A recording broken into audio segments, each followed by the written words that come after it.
data sets. What we've done is we've just combined the two. So you can see for some of the policies there are claim values. So these are cars which entered into an accident and there was a claim that was filed and this is the value that the companies paid. Okay, so this is all historical data. You can see the cubic capacity of the engine, whether there was a claim or not, the manufacturer model, and the last column here is the premium.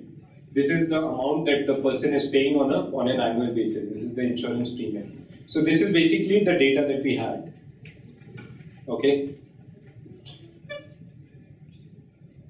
And the typical modeling methodology, I'm sure all of you are. Yes. Where did you get the data from? From the insurance company?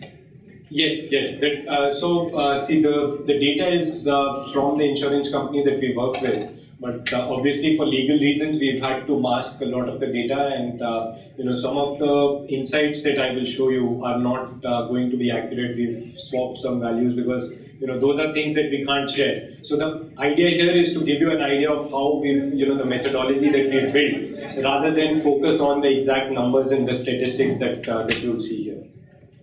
So we followed the standard methodology. There's a problem definition. So there was a business problem that was given to us. How do you convert that into an analytical problem? This is obviously the first step for any kind of analytics project. You need to figure out what is it that you're modeling for, what is it that you're trying to predict. Also, in my experience, one of the trickiest parts of the whole process. This is where the projects either become really successful or they die off.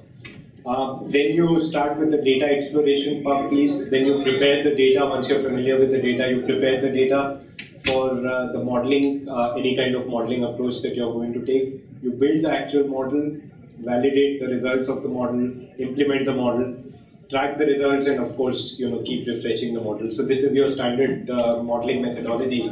What I'm going to do is focus on the first 4 steps of this process, and primarily on the first 3 steps. How did we define the problem? How did we convert the business problem into an analytical problem? Data exploration, data preparation, and different kinds of modeling approaches that can be taken. So let's start with the first step of the process. Again, usually for most kind of analytics problems, this is the most interesting step. So problem definition. So this is basically the problem that was given to us by the business. Your premium is what the insurance company is charging for insuring the car. So this is what you're paying to the insurance company. Is X percentage of IDV. So premium is a fixed percentage of the value that you've declared for your car. Okay. This X is the rate that is assigned by the company. Essentially, what we have to do is determine the optimal level of X. Okay. So till now, the company has been using a flat rate X that they've been charging for all models, all locations, everything. Now, what they're trying to do is come up with different values of X for different models based on the risk profile. Okay, so this is essentially what the business told us. Now there are a couple of questions here. What is the revenue of the insurance company? So if I were to ask you, what is the revenue stream for the insurance company? What is it that they are making money from? Insurance policy from the premiums, exactly. So the revenue is, if we just simplify things for the sake of understanding, so the revenue for the insurance company is basically the premiums that are coming in, right? And what is the cost? Cost is the claims. Yeah, there is of course some administrative cost, marketing cost, and all of that. For the purpose of this analysis, we don't need to get into that. We have a very simplified situation where the premium is the revenue and the claims is the cost. Right, and so essentially the profit is the sum of all premiums that the company is receiving minus the claims that they are paying out, right? And if we just manipulate this equation, so the premium essentially comes out to be the claim that is paid out plus the profit that you want to keep, right? So essentially, what is it that the company is trying to do?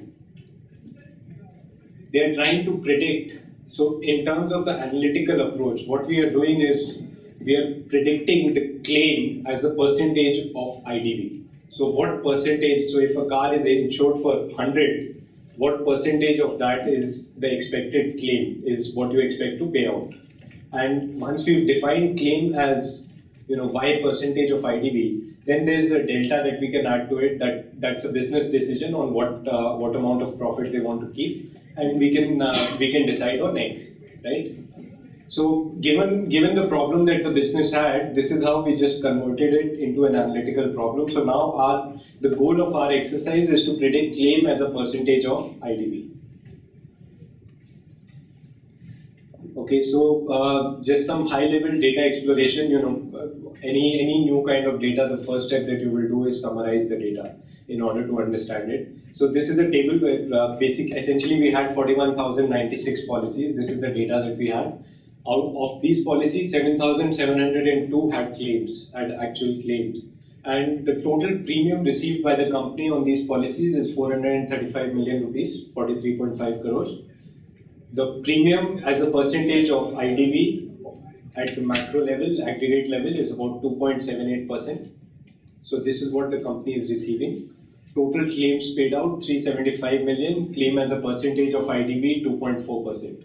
Okay, so essentially this is what the company is doing. They are charging 2.78% of the IDV as premium, and they are paying out 2.4% as the payout. Right. So this just gives us a sense of what the overall data looks like.